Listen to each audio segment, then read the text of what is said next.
You all know this next gentleman loves to perform, loves audiences. Currently working his own nightclub, Dangerfield's, in New York until February the 3rd. Love him. Then he opens at the Aladdin Hotel in Las Vegas for 3 weeks, Gets no respect. starting February the 6th. Now, here he is, Rodney Dangerfield. Yeah.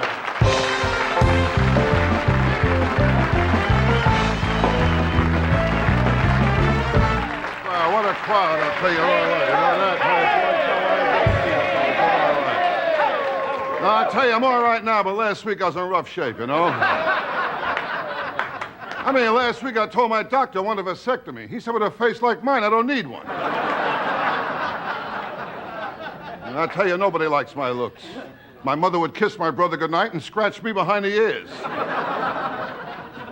Oh, my mother, she never breastfed me. She told me she liked me as a friend. I don't know. I tell you, I know I'm ugly. Oh, while the guy was mugging me, he took off his mask and made me wear it. No, I tell you, things happen to me you wouldn't believe. Like the other night, I found a guy's wallet. Inside was a picture of my 2 kids. I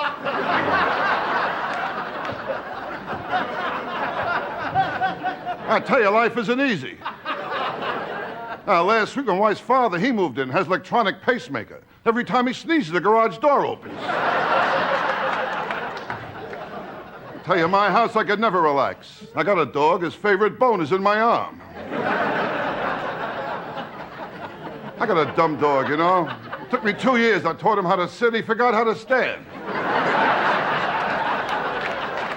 What a dog. It's all right. It's all right. He's a dumb dog. It's okay. You kid, my dog? Well, last night, 4 times he went in the paper. 3 times I was reading it. And my kid, that's another one. He's full of smart answers. Well, the other day I told him about the birds and the bees. He told me about my wife and a butcher.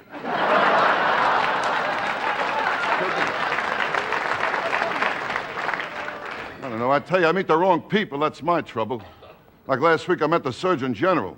He offered me a cigarette.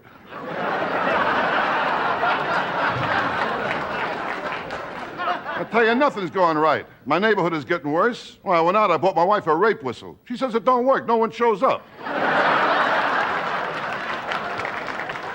And my wife, she don't go for me either. Every time I want sex, she leaves the room to give me privacy.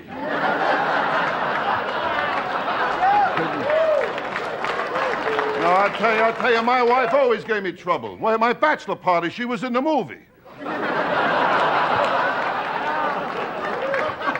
Now, that's the story of my life. No respect. I don't get no respect at all. Are you kidding? It's not easy either. You kidding? No respect from anybody.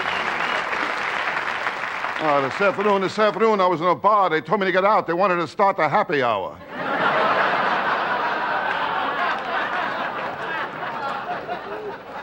I tell you, the day I was born, I got no respect. And the doctor told my mother I did all I could, but he pulled through anyway. Hey, howdy.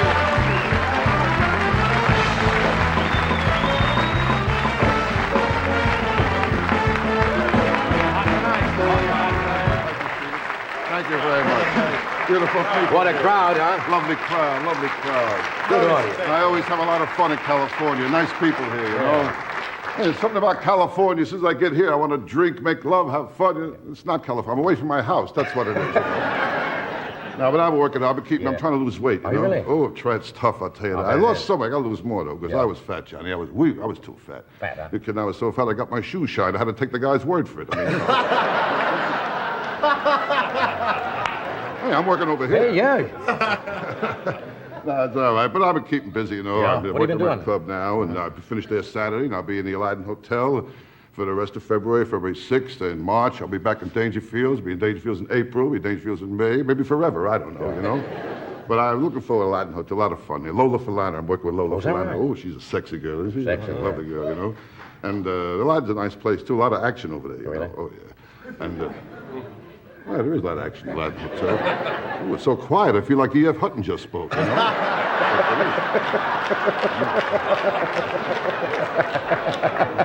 No, I'll tell you, last year in Vegas, I worked at a very small hotel. Small Very place? small. Oh, small. You kidding? The slot machine had 1 fruit, you know. I didn't know. Very Small place. small. You Yeah. kidding? But that showbiz, there's always problems, Johnny. Showbiz, forget about it. Last week, my fan club broke up. You know, the guy died. Ah. Oh, showbiz. Are you kidding? You know, I've been knocking around for years, you know. Yeah. Now, you kid, when I started in showbiz, I was in ventriloquism. Then I had to quit. I got too big for the guy's lap, you know. Well, you know. How's your health? It's always, health is okay. We'll get to the health. We'll get to the health. Didn't want to rush Set it. my continuity here. You got to watch out for this stuff here. You know how it is, don't you? What do you I want got to talk other about? problems beside health. What are some of the other problems? I'm still drinking too much. Oh, I'm a bad drinker. Forget it. Bad drinker, huh? I got loaded a few weeks ago. The way I carried on, it was awful, Johnny. Yeah. Well, I'll put it this way. I mean, it's good to be back in men's clothes again, you know?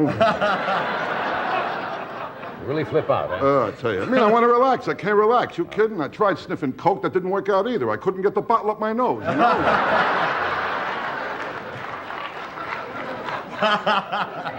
How's your health? No, but drugs are bad. The drugs are bad, huh? Bad for your health. All right. Drugs are bad. No, drugs are bad. Yeah, Kids, of they don't need drugs. You kidding? no way. Kids, they're wild enough without drugs. Forget it, will you? Why, my kid's high school prom, the king and queen were the same person. You know? No, but drugs are bad for your health. And health is important. Ask my friend the doctor, Dr. Vinny Boombat. How is Dr. He's fine, he's fine. How The is doctor it? is okay. How is the doctor? I called him last week. As a matter of fact, I swallowed a bottle of sleeping pills, you know. He told me to have a few drinks and get some rest. Doctor's fine. When you get older, you start seeing doctors, you know, and I'm getting old. I know I'm getting old. You kidding? I walked past the cemetery, 2 guys ran after me with shovels. I mean, I know I'm getting old. And my sex life is very bad, too. Very bad, Johnny. You kidding? If it wasn't for pickpockets, I've no sex life at all.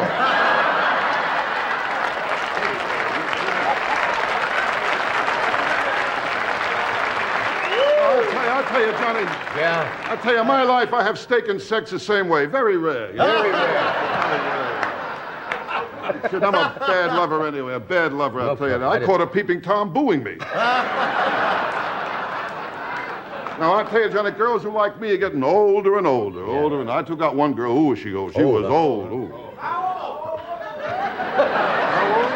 I'll tell you how old. She was so old when she went to school. They didn't have history.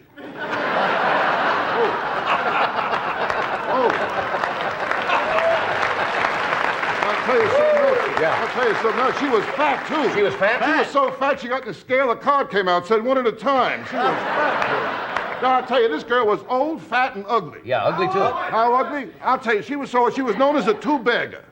That's a girl who's so ugly, you go out with her, you put a bag over your head in case the bag over her head breaks. One more. I want to tell you one thing. This girl here, I'll tell you. Let's hear. How She ugly? was so ugly. How ugly? You look in a dictionary under the word ugly, you see her picture. You're right back.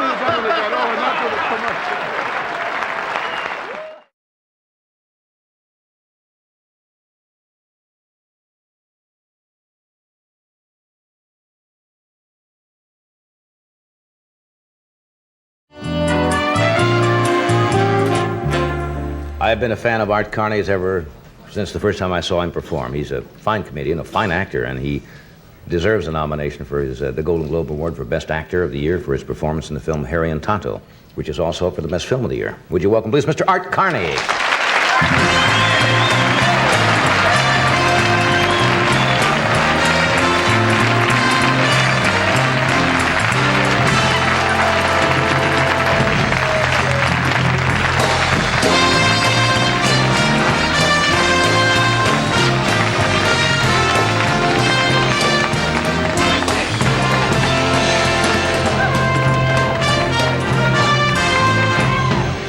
I should have known. Why? I remember the last time you were on the show was the night we had Burt Reynolds on and Dom DeLuise. We were throwing eggs, and you came in with no trousers on that night. That was a full moon. That was a full moon night. What makes you think I got trousers on tonight? What are you wearing on the thing here? Well, they make. Actually, I was. I had a nosebleed. Seriously. Yeah, you were going to be on the show about a month ago. What do you want me to look? No. Where's the nosebleed camera? And. You were booked for the show. You saved these? Yeah. And they kept me there for a week. And it kind of scares you, you know. The thing lasted about 18 to 24 hours. And they tested me for high blood pressure. And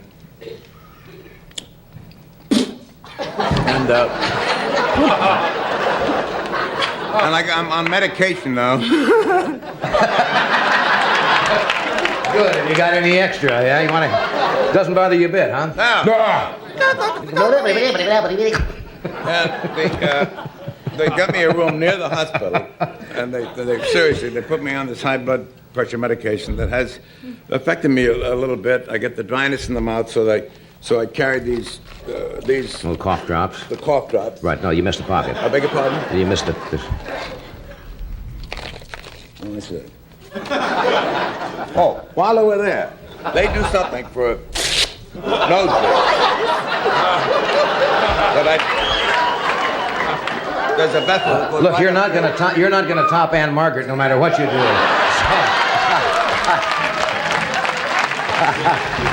No way. Yeah.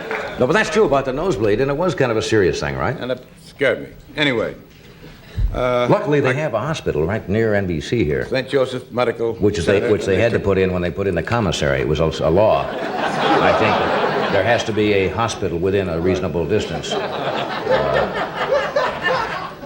I got there. This is for flatulence. You mean it helps it or it gives it to you?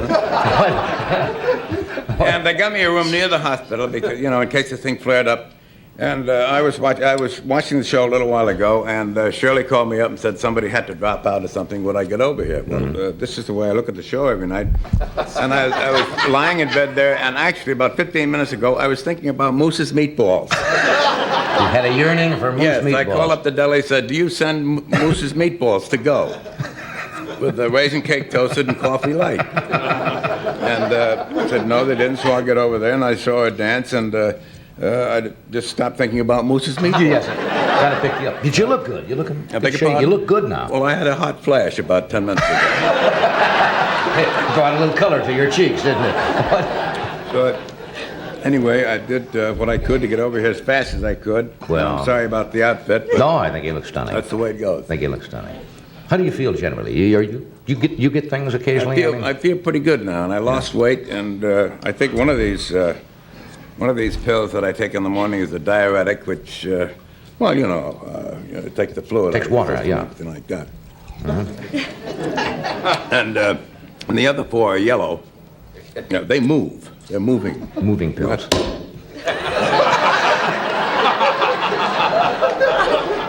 I'll eat anything that isn't moving.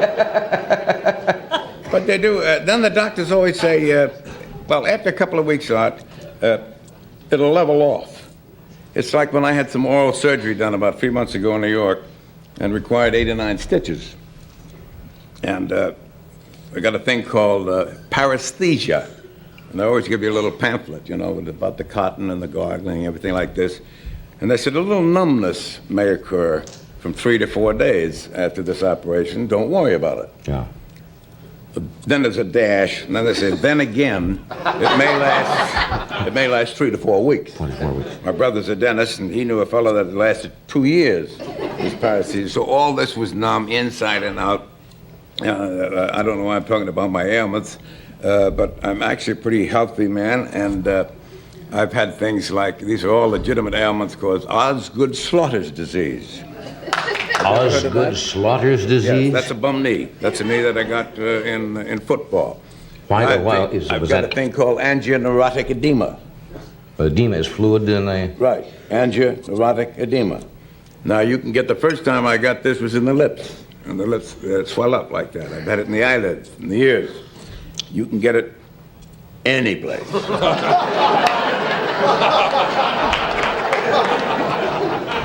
The most serious place of all I got it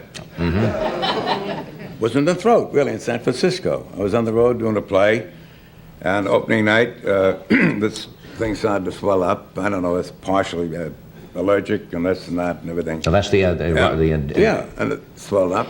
And then the next day, we had a matinee, and I'd had my breakfast, and I was talking to my wife, and I said, well, it went pretty well last night. I hope the people in the front row didn't notice the fat lip. And I got talking, and pretty soon I was talking like this and everything like this. I said, what's the matter with me now? And I couldn't talk. And this thing had hit the, I don't know whether you've had this happen to you. I hope it never does happen to you. hit the vocal cords, hit the voice box. And it Is there a just- box down there in your voice? That's what they call it, the larynx. The And all of a larynx. sudden, I'm talking like this. And they got me to a doctor. Do you want some of this? No, thanks. No, no. And they got me to a doctor. No, it's a little witch. This is witch hazel with a little oil of wintergreen and a twist. And a twist? That's all. I'm in a wagon. You know? Are you sure you're not a hypochondriac? That I am. Well, what Are happened you? to your voice? I mean, go on. What? Well, they got me to a doctor very fast because there was no pain attached to it. I couldn't talk. It was just like a whisper. And this doctor put adrenaline in one arm and some kind of cortisone in the other, which sped up the cortisone. And of course, I missed the show that night. And the next day, the feeling and the sound of my voice was like you'd been to a football game, hollowing your head off, and it was just complete hoarseness. But it's a scary kind of a thing. Oh, that's never heard of Yeah. that. And I've never heard of the other thing you had, Sawyer's syndrome, or Osgood's problem. that's to me. Oh, Yeah, well, this is the bum like this was in 1944 over in France. Oh, really? Shrapnel wound, yeah. I didn't know that. I also have a hiatus hernia, which is right in here. Otherwise called a diaphragmatic hernia, herniated diaphragm, or an upside-down stomach. Well, I'm This is certainly glad are they eating you're it? here tonight, I think. This is serious too. They don't like to operate on this. What, the upside-down Red stomach? Skelton was operated on this. This is a thing that can happen when you eat and the food or liquid doesn't take a normal course. And Goes round and around and comes out here. And you wake up and you throw up for about 9 months. That's weird. I've never heard of some of these Know things. that. I've got another thing. All right. Neurodermatitis is another. Go ahead. Neurodermatitis? Contact dermatitis. I worked with them in the Midwest once. Neurodermatitis. Yes. Opening act. You remember them, Frank. Dermographism is another thing What's that that? I'm subject to. And conjunctivitis. Oh, I know what that is. That's in the eyes. Yeah, that's why you do that all the time, isn't it? No, that's just a nervous habit. Oh, is it? That's Sawyer's syndrome. Osgood's knee. You could make a soap opera, just out of you alone. We'll take a short break. We'll be right back.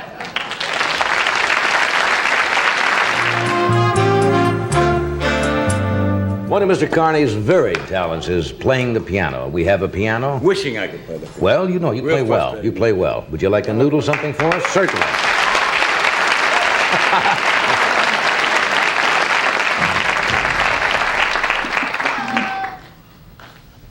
Well, you probably hear If Tenderly a September Song, and then I do it every year.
Get this.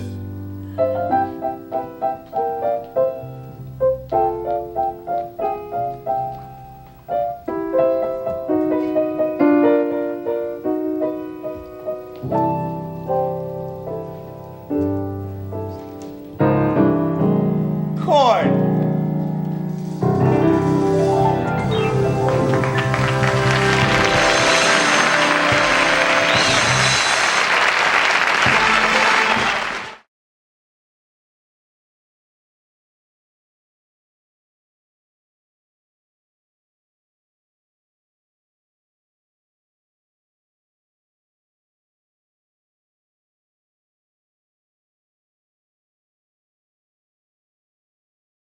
Okay, thank you, Doc.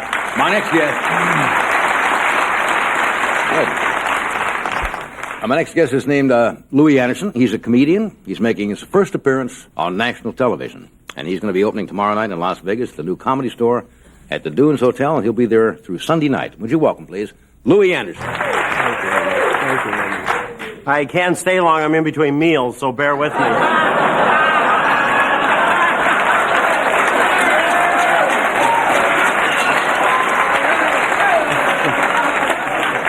I was just at McDonald's, and all those statistics just changed. So. I went shopping today. What's this one-size-fits-all stuff?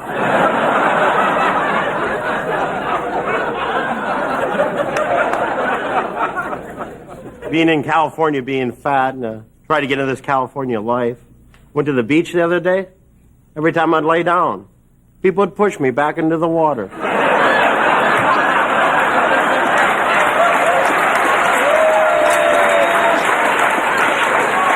Hurry up, he's dying. And the bums down at the beach, always coming up to you, those guys. Hey, buddy, could you help me out with a sandwich? Well, sure, where is it?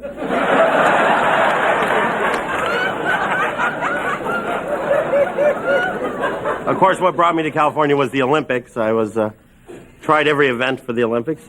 Tried that pole vault. I drove that sucker right into the ground. I did a good thing, though. I straightened out those uneven parallel bars.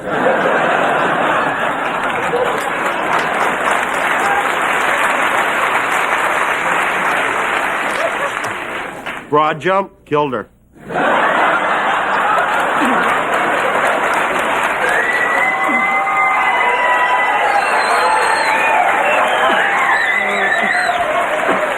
Oh, sorry, I'm sweating, but if I don't, I'll explode.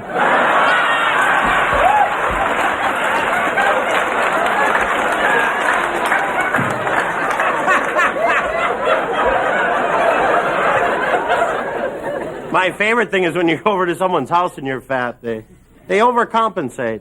Oh, come on in, Louie, and sit down here on this concrete sofa.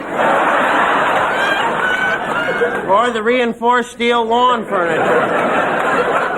You know what I do, head right for that wicker.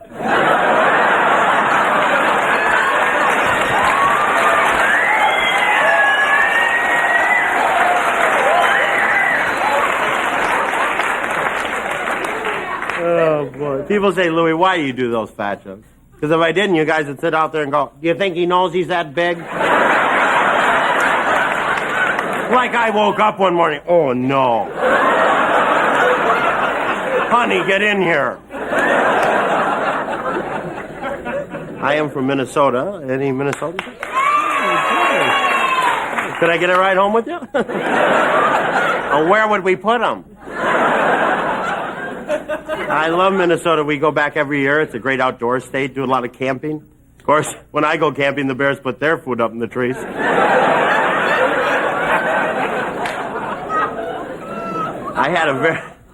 I had that very strict Midwestern upbringing, a very strict father, the kind of guy who hates everybody. You know, my dad, we'd be in the family car driving down the street. He'd spot somebody walking down the street that was a little different. Oh, he'd slow that car down. Look at that. For crying out loud. Get my rifle. Or he would say things that made no sense to you when you were a kid. He'd be driving, the traffic would get rough. You know, if I was the last person on earth, some moron would turn left in front of me.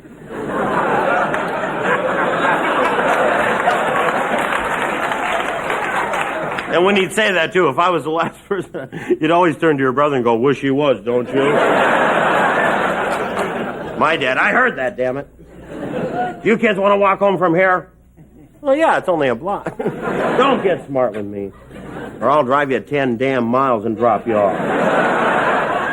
That's how far I had to walk to school every damn day. And my brother would chime in, and you didn't have any shoes either, did you, Dad? I don't want you to get the wrong impression of my father. He never hit us. Carried a gun.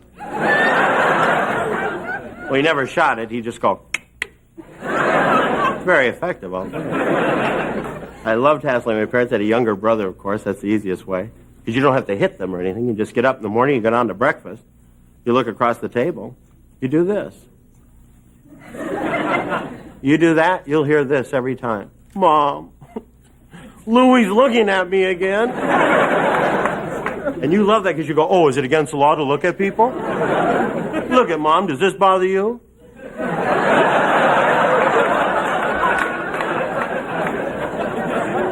You keep it up, all of a sudden you hear, is he home today? There's a funny young kid. Louis, come out here and take another bow.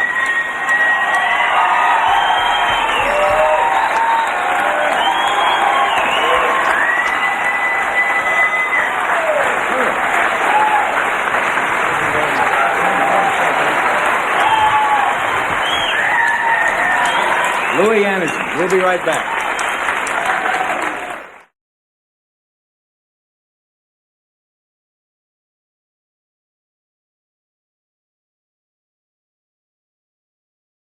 We are back. I just explained to Ricardo, I don't want you to think that I'm cutting our conversation short tonight because I admire you too much, but we got a little behind time, and I wanted to devote a little time to this gentleman, which I think, I've been reading a lot of research on him, from the Stanford Research Institute and from the science section of the New York Times, a lot of publicity on this gentleman whose name is Uri, U-R-I, Uri Geller.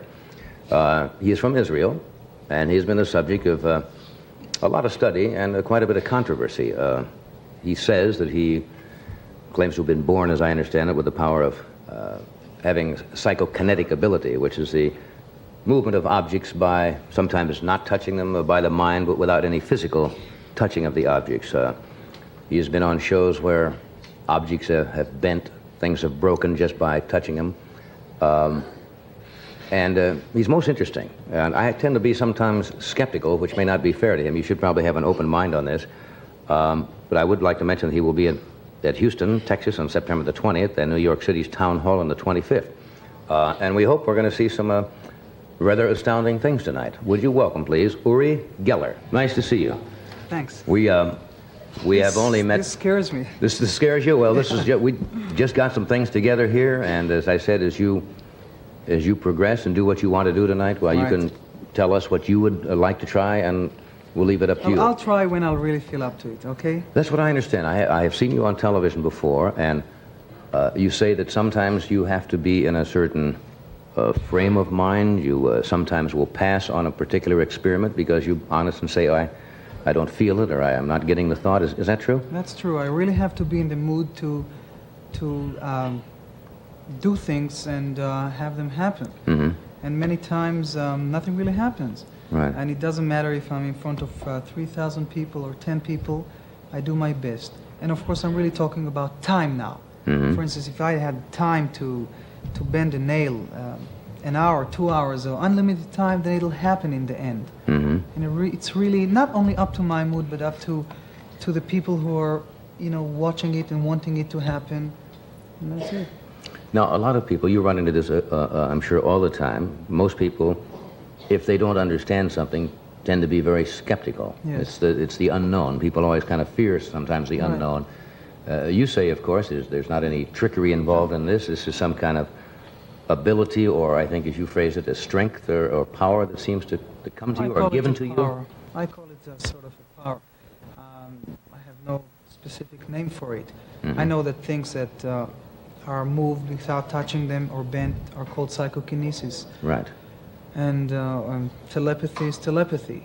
But there are no tricks here. If I do it, it's done with real powers. Do you know of any other cases such as yours?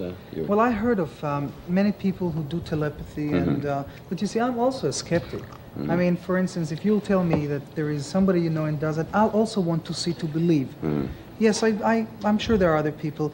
I do not know if there are people who can bend them or break things, but I'm sure I'm not the only one. Maybe there are many people who have these powers and do not know of them, and it did not develop in them. You are not saying, now, for example, people have always said a true test would be, I'm going to think of something, and the person turns around and says, you are thinking of. Then that would be incredible, would it not? If I had a particular Well, thought in my mind or a particular episode that happened and someone could tell me That's really, that's incredible. That's reading your mind constantly. I cannot do that. You see, I can only do things that you really concentrate on, studied it before, and really project it to me. I cannot sit right here or near you and know exactly what you're thinking about. I wish I could, but that's... Now, this just means we're cutting away for a second because we get a little behind time, but we're going to have, I think, adequate time for you to try what you would like to try tonight, and I'm looking forward to it. I really am. All right, good. We'll take a short break, and we'll be right back. Here is the Cure ad, the bandage that sticks to its job. Watch. If you have just joined us, we are talking with Uri Geller, who claims and has performed some very astounding feats. We have a variety of objects sitting here. We have also, as per your request earlier this afternoon, and if you want to try that or whenever you feel like it, one of our staff members did some drawings which have been sealed in an envelope, and I'd like you to take your own pace when you feel like you want to try anything. Right. Do you want to try that particular experiment first? When I'll feel for it. When you, Okay? Sure. And now these objects out here are, we have some nails, we have some keys, we have, as you can see, some forks, we have some aluminum canisters. These are the type of aluminum canisters I guess a roll of film would come in. All of these objects have been supplied by us. You did not bring anything here at all. We have a small, what you would call a file box with a die in it, which I understand sometimes someone can place the die in the box and shake it up, and you have a very good law of averages in naming the number that is on the top spot of the die without touching the box or opening it whatsoever. matter. So, would you like to try anything here? Why don't you ask some more questions? Want me to ask you some more questions? You have to kind May of I work ask, when did you discover this power, Uri? Well, I think I was really born with this power, and But when did you discover it? the first time I was about 7 years old, the psychokinesis power, I would concentrate on my wristwatch, and I could move the hands of the watch just by concentration. Just move them to a completely different hour. I mean, the And watch would then- move to a different hour just Yeah, by... a complete different hour. But then it wasn't always under my control. And then I noticed that later, I mean, it didn't happen all the same day, that one of the hands is bent inside the watch, which you cannot touch by hand. And that was the first time I ever discovered that these powers exist, and I sort of have them and can control them. Are you feeling in the mood yet? Huh? Wow. More questions? All right, What's the capital of South Dakota? No, I don't mean to press you. Okay, let me see. As you know, I told your people what to bring. One of the experiments I did at SRI is finding a hidden object in 10 cans, of course. I did it repeatedly all the time. Right. And we have 10 aluminum yeah. cans there and 10 over I here. was already trying to concentrate on them, so I'll since I'll we try ha- the water. Now, since we have been gone, let me explain to the audience at home that he has not touched these objects in any way. They were brought over here by our property man. The table was placed here. And while we have been away, you have not touched them in any manner. I will verify that. So I'll just move my hands over them, and if I'll feel for... And one of them contains water I of the like 10. to do it the way we'll start eliminating the ones that do not have the water. That's the way I did it at SRI. That's the way I'll try to do it here, All right, without touching them. without touching them, of course. All right. And why don't you pick out when I say take this out, I pick take it out. Right, so of course. That means there's no water in that. I'll try to go down.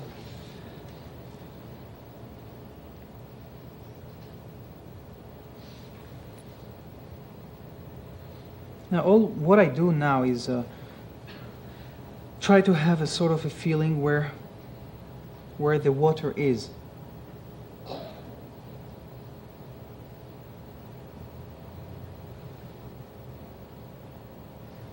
Now you're not touching them at all. You can see that I'm not. Well, I don't trust me. Okay, take this one out. There's no water in. Uh-oh. Careful. You must. Sorry. Wait, pick them very I'm very delicately careful, up. right.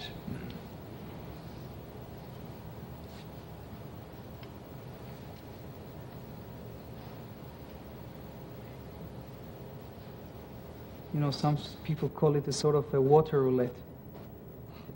But pick gently the middle one out without touching Take the anyone. middle one out. Remove that. Obviously, that is empty. Excuse me. I'm sorry, I did not mean to do that. I was trying to move over to get a better look.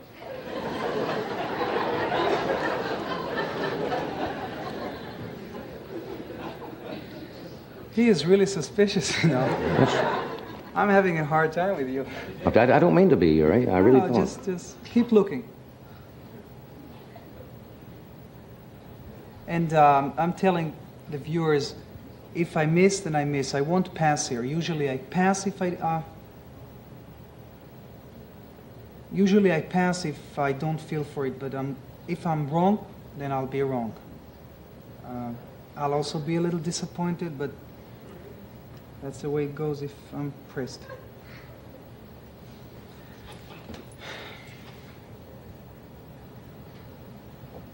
See, Johnny, what happens here, you can see that there's nothing put on here. I'm not Yes, I understand. trying to make it longer. I'm trying to feel. If there's no feeling, then I can't do it. And that's it.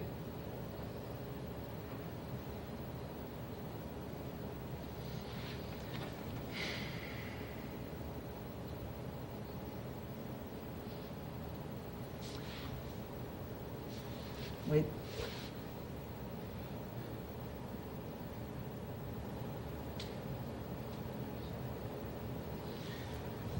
Okay, let me rest a little, all right? All right. You know, I'm surprised because before this program, your producer came and he read me at least 40 questions you're going to ask me. Well, I can ask you all kinds of questions if you'd like. If you'd like me to ask you questions. I have to have time, and give me a little more time. All right. We're not gonna touch it. We'll cut away We're not from a gonna commercial, and I will verify, and everybody in the studio will verify that Okay. nobody will touch the objects. Okay? Right. Because I don't want to push it on that, but obviously we don't have unlimited time I know on a that. television show. I wish we did. Okay. Which one is the breast? Do you find your meals too routine? Watch closely and see how dinner can turn into a barrel of fun. We're back. How are you feeling, all right? Fine. I feel fine myself. In other words, this is something you just have to feel, and you can't be pressed on That's it. It can be pressed, and I'm sorry if that's it. Okay. Eliminate this one also. It's not Eliminate working. that one. Good. All right. I already had my feeling on the first one. I feel something from it, but You're not I'm sure. not sure. All right, you've got 7 more there. Yuri? Yeah. Let me ask you something. If someone, like, suppose I felt that also, is that a supporting thing? No, you see, because I have to come down to it myself. I mean, you can't choose for me. You see, there's actually, again, I'm saying there's no guesswork here. But you mentioned something, you said if the audience helps you concentrate, if they help you think about Oh yeah, this. it helps. I mean, it helps to a limited extent, but I'm the one who will have to choose from Yes. here, not you. Now, so in these demonstrations, Yuri, very Yes. often you say you do fail. Oh, well, you And see. do the audiences accept let me tell you this. Do they accept it? Yes, I don't force anybody to. First of all, I don't force anybody to come to my appearances and believe me. You see, there it is, and I'm trying to do and succeed. Usually, of course, I don't walk into an audience and they tell me, "Here, we laid down 20 cans, find it." I can't work that way. Neither at where I do the experiments. I have time. I sit down. You feel, do it. Now, in an audience, I feel much more free. I know that nothing will happen to me if it won't happen, but really to my... Would you like to go on to the other experiment, the one where we made the... someone drew an object and it's double sealed in the envelope, or would you like to continue with this? Well, let me try. This one is not over yet. I'm going to No, come back sure to it. not. Can you take this spoon in your hand? Put this spoon in my hand, this one. Take it and hold it like that.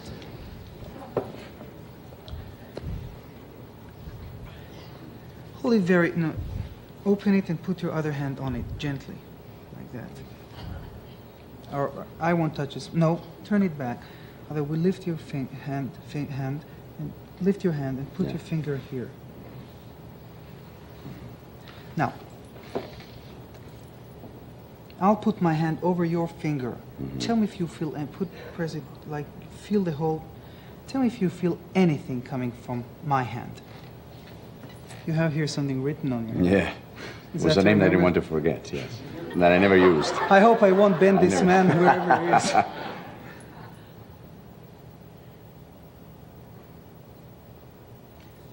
What I'm trying to do is bend the spoon under his finger, wherever it I feel heat. good. Heat is usual. I mean, everybody has a sort of a body heat coming. Tell me if you feel anything. Tell me if you feel your hand somehow sinking into it gently. And I'm not touching him. Yes. Good.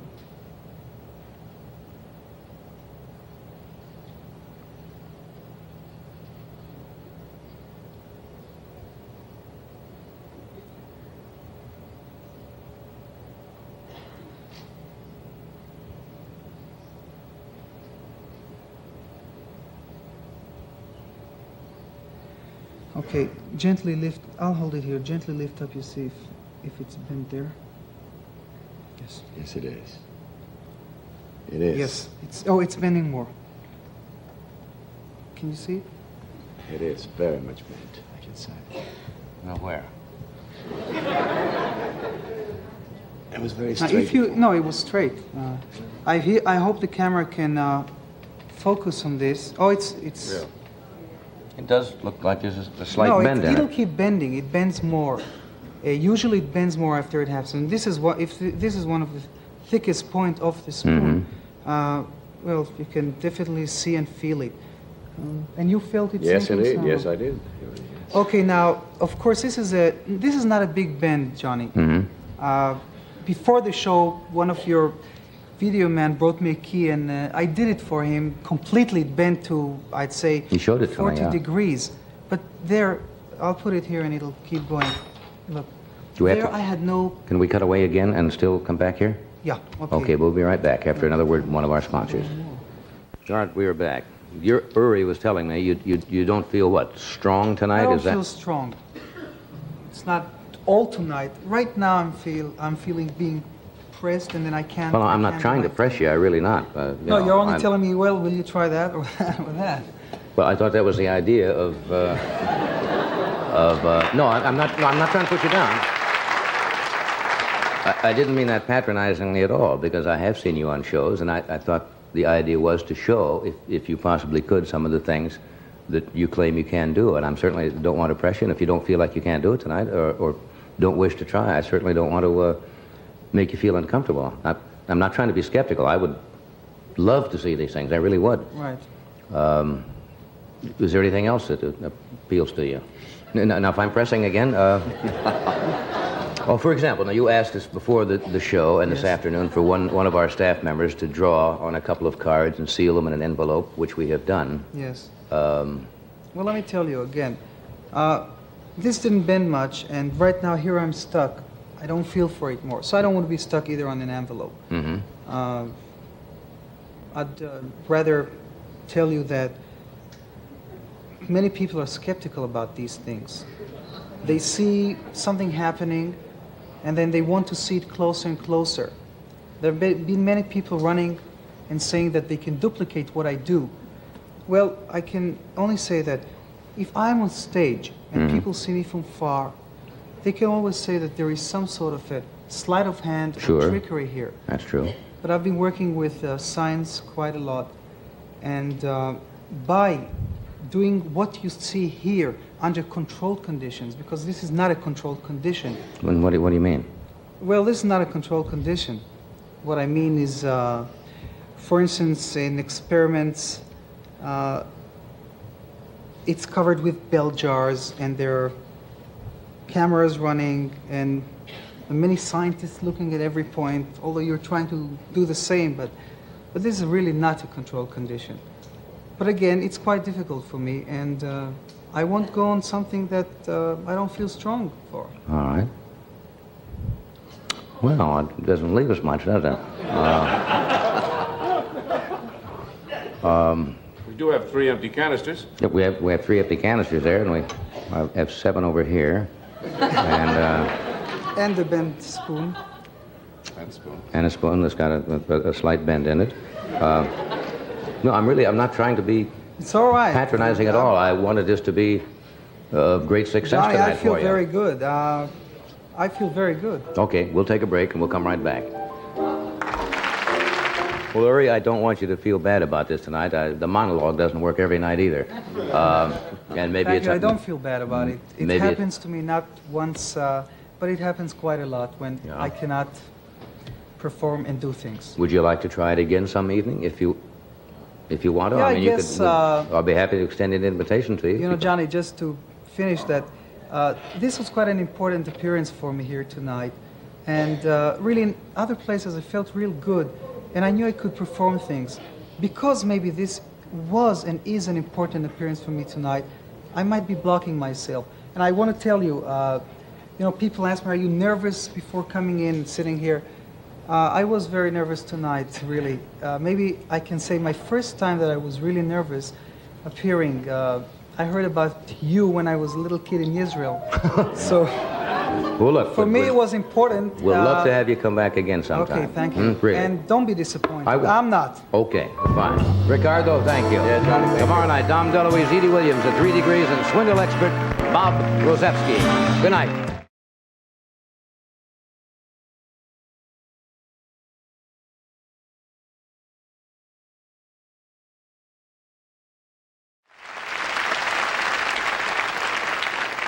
We're talking with former Governor Reagan, and during the break we were discussing, when I mentioned that I thought most people were not apathetic, I think they're confused, basically, because you hear intelligent people from both political parties or in the middle, conservatives and liberals, and they all seem to have different answers as to what is going wrong in the country. Some people say, well, let's let the government spend billions of dollars, and then some other people say, no more federal spending. Let's give the tax rebates. And the other intelligent people say, no tax rebates. We've got to do this and do that. So everybody is confused. How do you see the thing? How are we going to get out of this? Well, Johnny, I think that one of the things is that people keep looking to government for the answer, and government's the problem.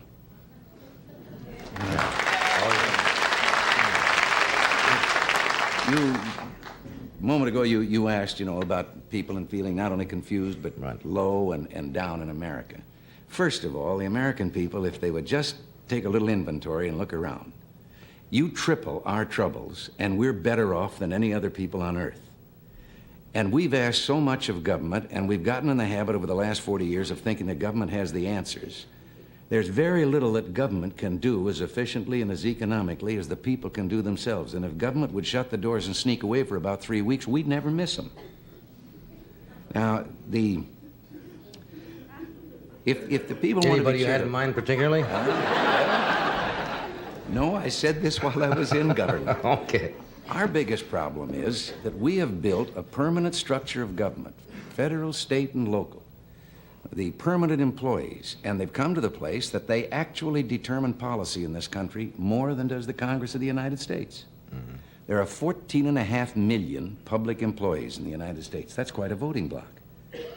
And the bureaus and agencies, not in Washington, I heard you talking earlier about some of the research programs. Mm-hmm. Well, there was a senator the other day, and he took up some pages of the congressional record. He was doing the same thing you were, listing all these crazy research programs and how much they were costing, and wound up his speech by introducing his own. He wants a study and a research of transcendental meditation.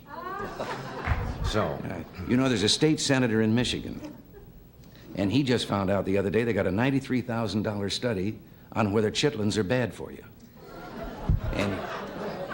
And he said that as a fourth-generation chitlin eater, he figured that he could tell you how for 93 cents you could find out the answer to that. we laugh at those things, but they do happen, I guess.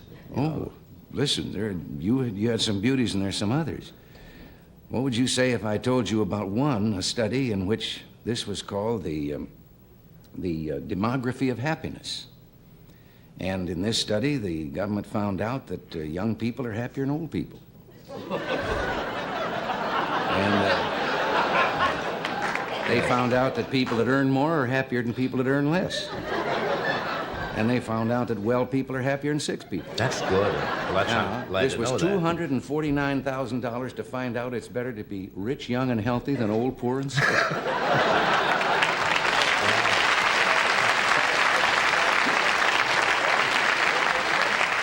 So when you say now that it's that the government may be the problem, so what do people do?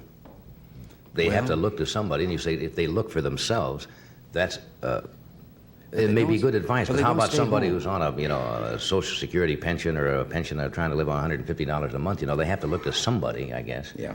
They're saying, hey, we can't make it. We can't afford to go to a doctor. Well, 62% of the people can't stay home in an election and cure things, as we did in the last election. I just read this week heard this week on the radio. They dropped 300,000 voters from the Los Angeles roll because they didn't take the time to go to the polls in the last election. 300,000 It people. was the lowest percentage in history. Only 38% of the people voted in the national election. And this means that people aren't paying any attention to what... Well, here, a poll was taken recently that found out that only 46% of the people in the poll could name their United States congressman. But what was worse, 86% of those who could name him couldn't tell you a single thing that he represented or stood for.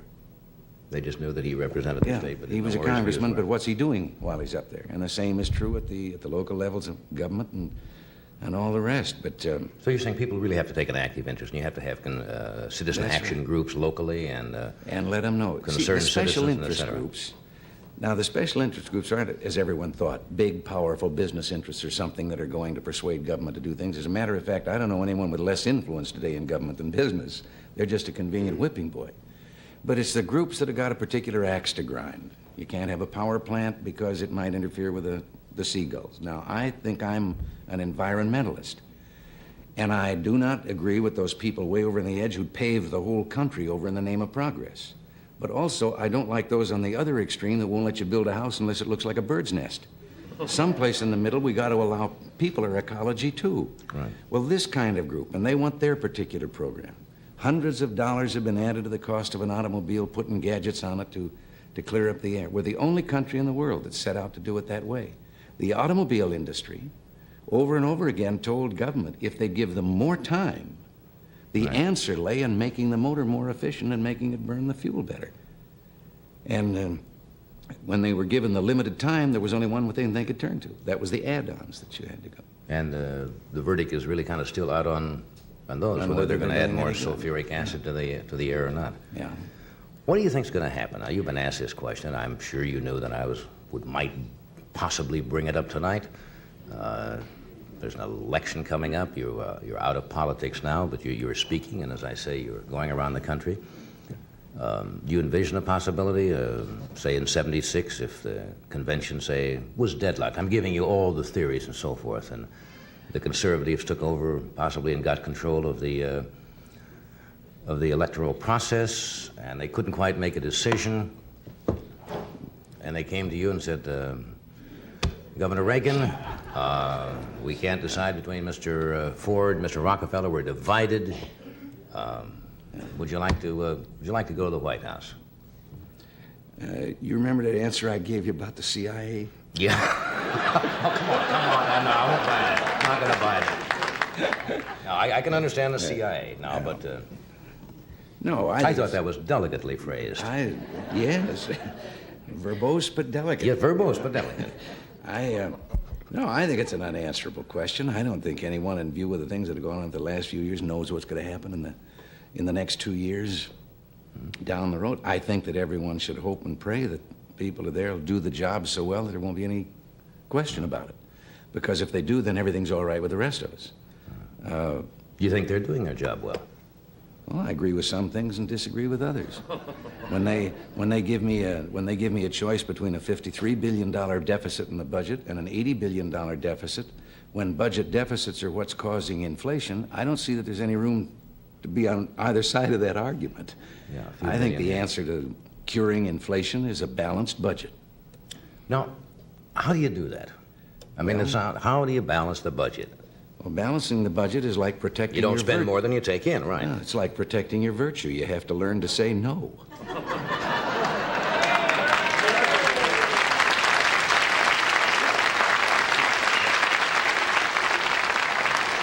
There's got to be another way. What's the second option? Well, no, there's some ways that this could be brought about. First of all, that limitation. Here's another one. Why shouldn't we have in addition to a simplified income tax, why shouldn't we also have a law that says that any time a legislator or a congressman introduces a spending program, he has to introduce with it a tax program to pay for it? Then let the people find out. There was a woman that, from a financial firm that was back at the President's Economic Council, and her words weren't quoted. Everybody else's words got in the paper, all the Hellers and the Galbraiths and all the so-called economists.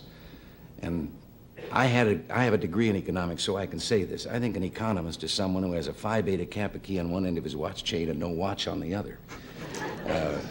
This woman said that you go to the polls and you ask the people, do they want some social service, some program that government can give? And the people in the polls are apt to read and say, hey, that sounds good, yeah. Mm.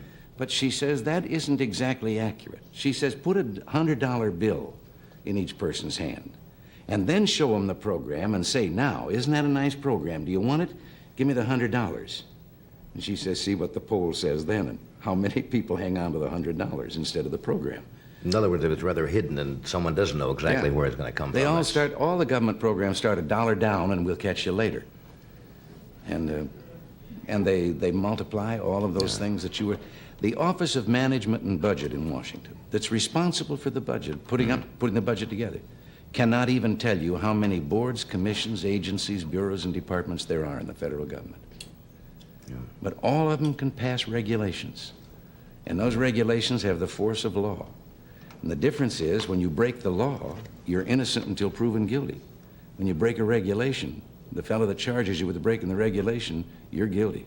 Right. And if you want to take him to court and prove you're innocent, that's up to you. Right. And all of these are things that yes, we can trim the budget. There's enough fat in the federal government that if you rendered it, you could wash the world. They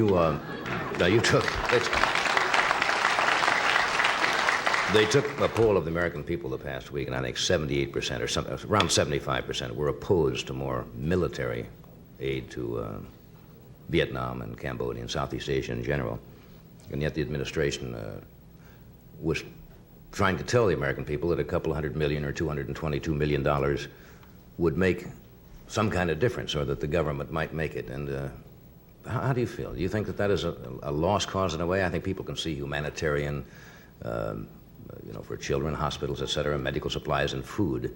But it seems that the public has just almost had it up with military involvement, where we feel we are not directly threatened. Well, we are fed up. We're war-weary after a long and badly fought war.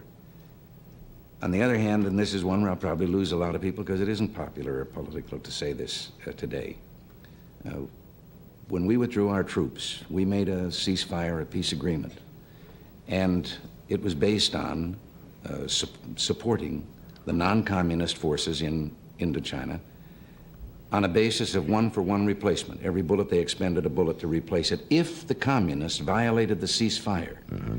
The communists have violated the ceasefire 72,000 times since it was instituted and we brought our men home. And I think for the United States to break its word, we're in that agreement. We pledged something, and the Congress is now saying that the United States reserves the right to just break its word and not... What other allies ever going to trust us? And there's no question that backed by Red China and the Soviet Union, the communist forces in Vietnam and Cambodia are on their way to take those over. They do, of course. Laos just automatically falls. Mm-hmm. Then they're on the edge of Indonesia, 140 million people, which comes within 14 miles at its nearest point of the Philippines.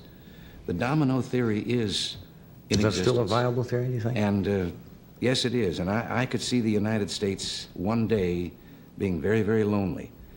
Now, it's a very funny thing that the same forces that want to cut our defense spending are the same ones that want to increase all these social services and this social tinkering and experimenting that hasn't worked.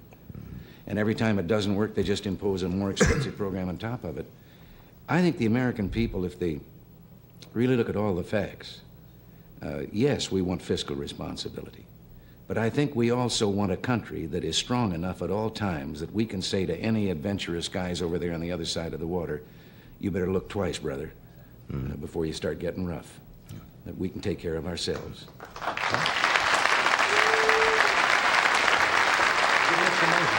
As you said,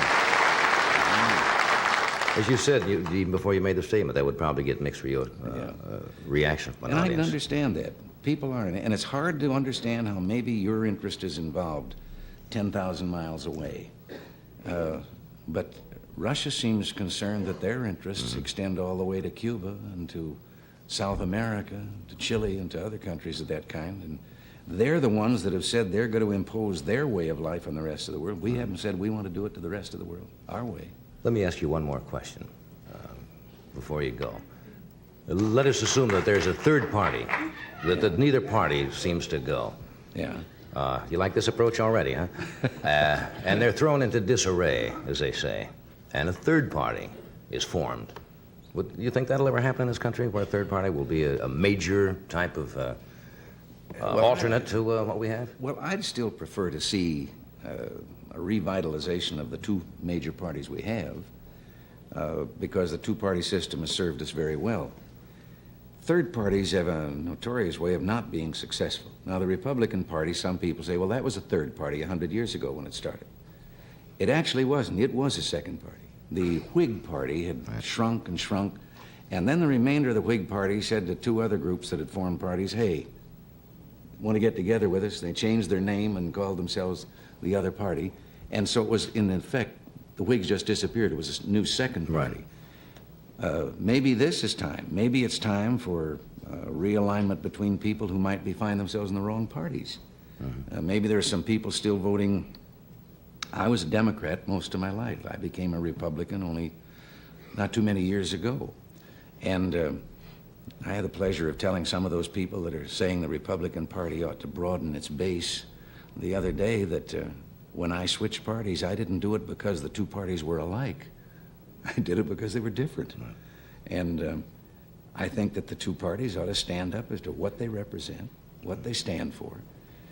A third party, they have a way of electing the wrong people because they simply divide themselves from the other forces that feel the same way, and then the other fella sneaks in. And it could happen that neither party would represent what the people want, and finally the people would take some action, do something about it. But I'd rather devote our effort to seeing if we can't find out what the present two parties stand for and which one we want to. But you don't see yourself, or do you see yourself as maybe as a part of that, active politically again?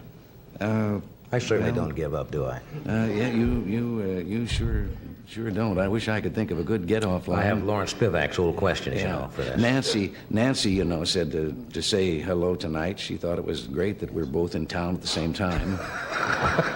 You too, huh? I get that. Thanks for being with us tonight, really. It was a pleasure to see you again, my best.